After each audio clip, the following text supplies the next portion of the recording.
some highlights with us? Yeah, it was really a great event. The Super Internet Day and also the Be Internet Awesome Experience Center that was hosted by Google. It was a great success. We saw in attendance over 1,000 students from over 30 schools in FCT. And also we saw in attendance government officials, policymakers and other stakeholders that work on online safety related matters. Also in collaboration with the National Orientation Agency of Nigeria, we were also able to celebrate SEED across the 36 states in Nigeria. All right. And some of the highlights of the event was the launch of the Be Internet Awesome curriculum in Nigeria, digital safety parenting program, and also $1 million intervention grant from Google to improve digital literacy and skills across Nigeria, Kenya, and South Africa. Okay. So it was really a great event. Okay, that's Students, they enjoyed it and looking forward to it. Yeah, it's impressive to know that you can still, have fun and still do some serious stuff. Now, you talked about the launch of the digital safety parenting project.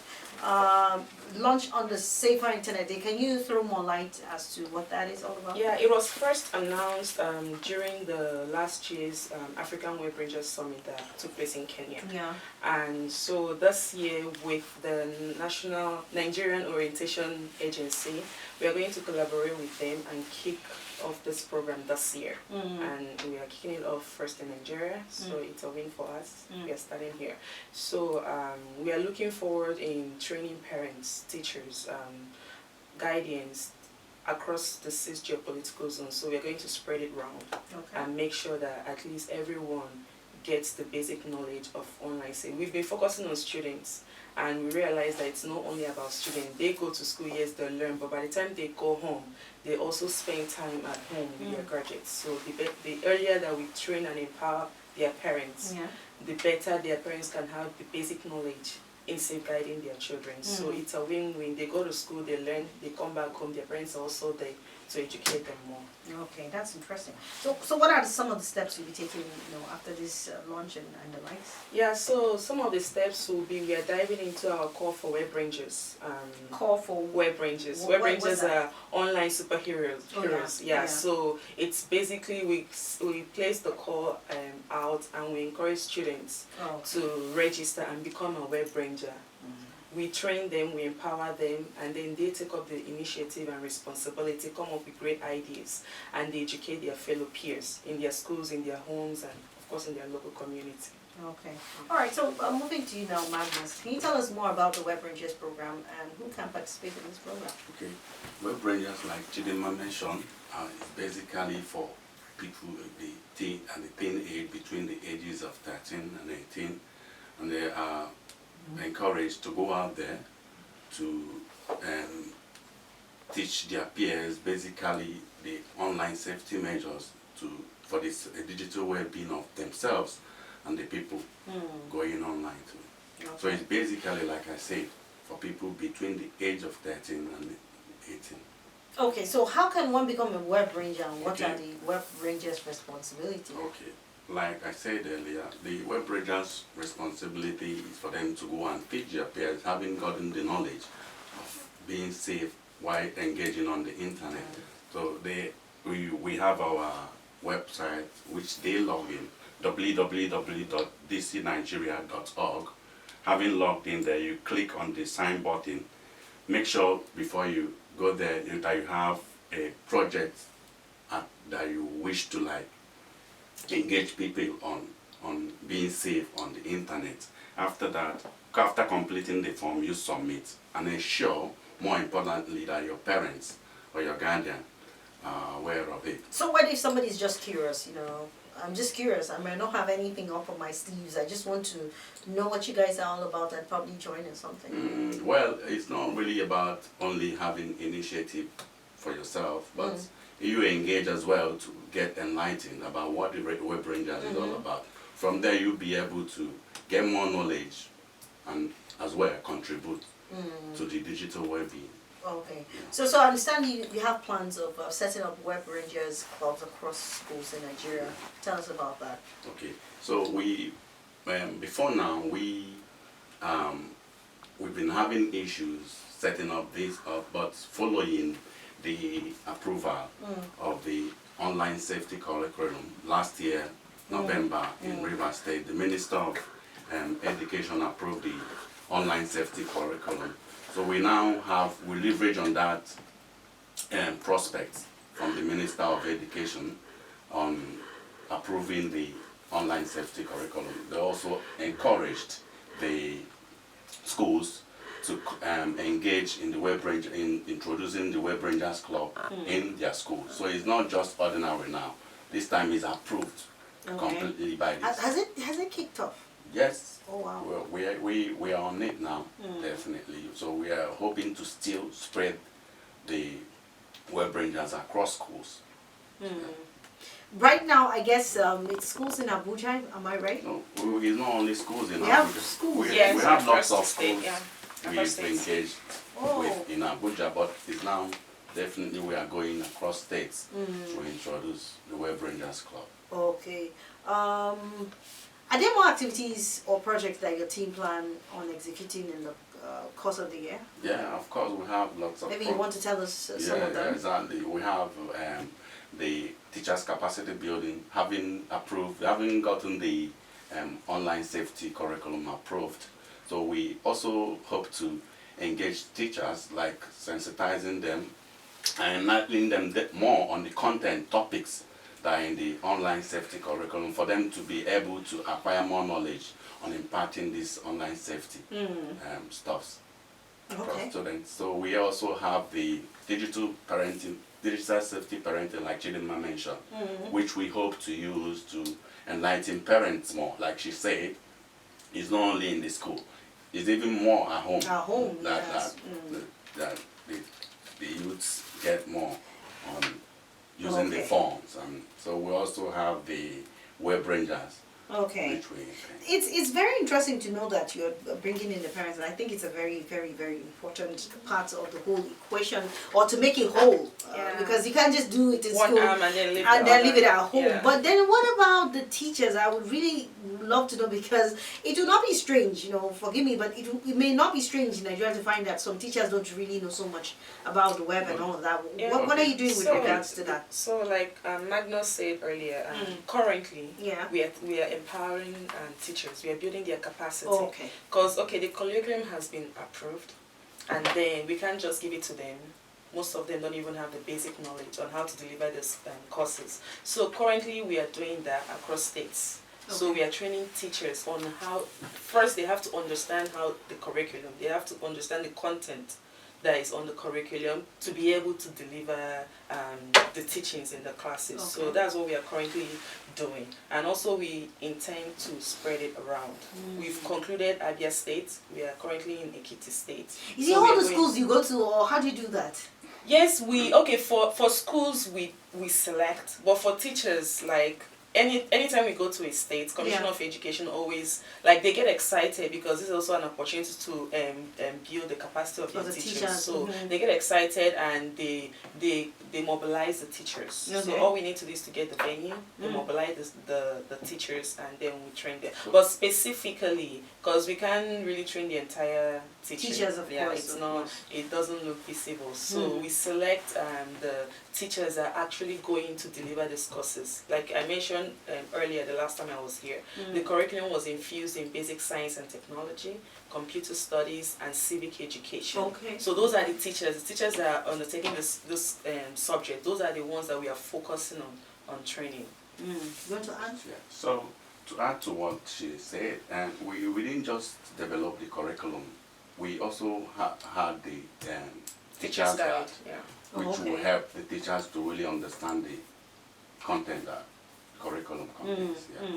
All right, that's interesting. Well, you know, this conversation has been on for quite a while now. I'm sure you've been engaged in this work for over years. Yes. How would you rate your successes so far, or are there weaknesses, you know, successes or success stories you would want to share with us with regards to, you know, safer internet? Some of the results, or what have you evaluated and monitored so far to say that this is the solid result we have with regards to how students are responding, teachers, and all of that? So over the years, like I said, we've always focused on students. It was of recent that we included parents and teachers. But with regards to students, of course, we've recorded success. Most of the students that have passed through the online safety sensitization, they do now more of maximizing the opportunities that the internet offers. I'll use Fatima as an example.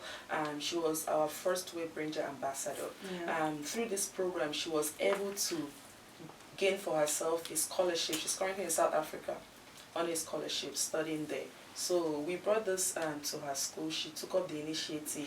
She was so passionate about the program, and she's always on the internet. Instead of being there, and yes, you can socialize, but also watch the screen time. It's very, very important, so that it doesn't distract you from the important thing that you're supposed to do. So whenever she's on the internet, she's always searching. She's always looking for opportunities, scholarship. Because gone are those days when all these international funders, they go to schools and they say, okay, we are looking for. They leave it there on their website. True. And if they are not aware, if they are seated in their classroom waiting for someone to bring it to them, it's never going to happen. It's there on their website. All we always do is always to redirect their minds and send them to appropriate website they can get those opportunities. So yes, we've actually recorded our past Webrangers ambassadors. They were able to build an app, an online safety app. They came up with the idea. The contents that are there, they are the ones that came up with it. So that's interesting. It's been amazing, and the impact is there. That's why the funders they keep funding the program. So, because they understand and realize the importance of it. Do you want to add anything to that, Magnus? Okay, like I know that school teachers, schools and the likes will be listening at this time. I know we've talked about it, but maybe you just take us through again, what it takes for anyone to be a part of the whole program, a school, can even individual, maybe children just on their own decide to, without being under the cover of a school or something. Can I just say something there? So the reason why we go through school is because these are minors. We don't work directly with them. We always work through school, and then so our contact person to them is usually their teachers. So if they want to reach us, they go through their teachers to us. So they are welcome to join and then do the whole social media part. But if it's working closely together with them, we need to go through schools because they are minors. We have to get consent from school and from their parents. All right. Yeah. So before we bring the conversation to an end, do you have anything to add with regards to DISI's plan for the year?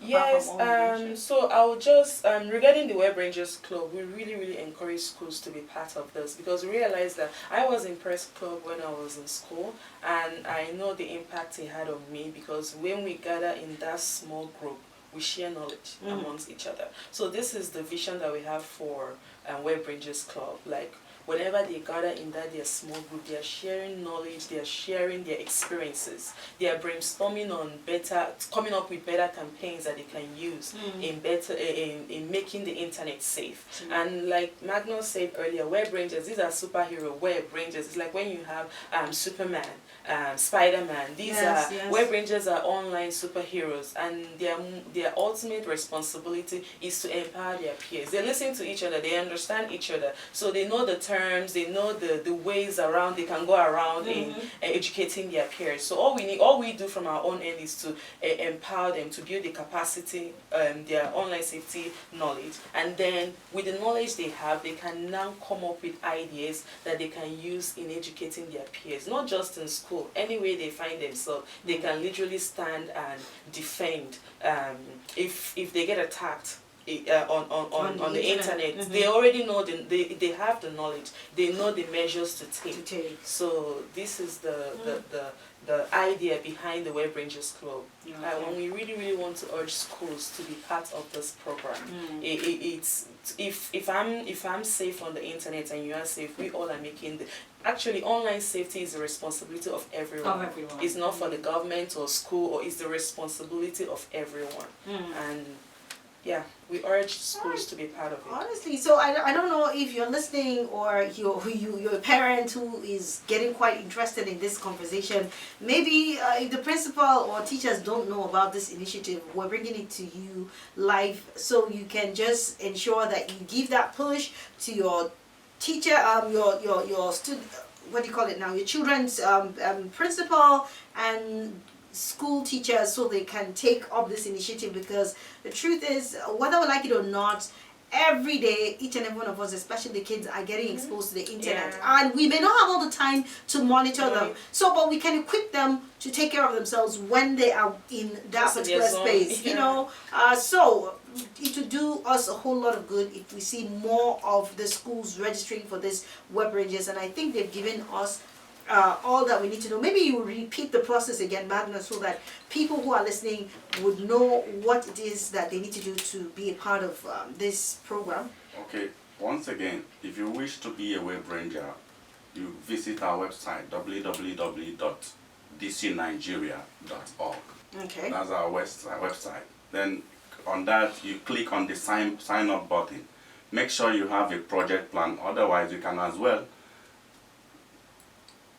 well follow up, then complete the form and submit. Ensure, more importantly, that your parents or teachers are aware. Indeed.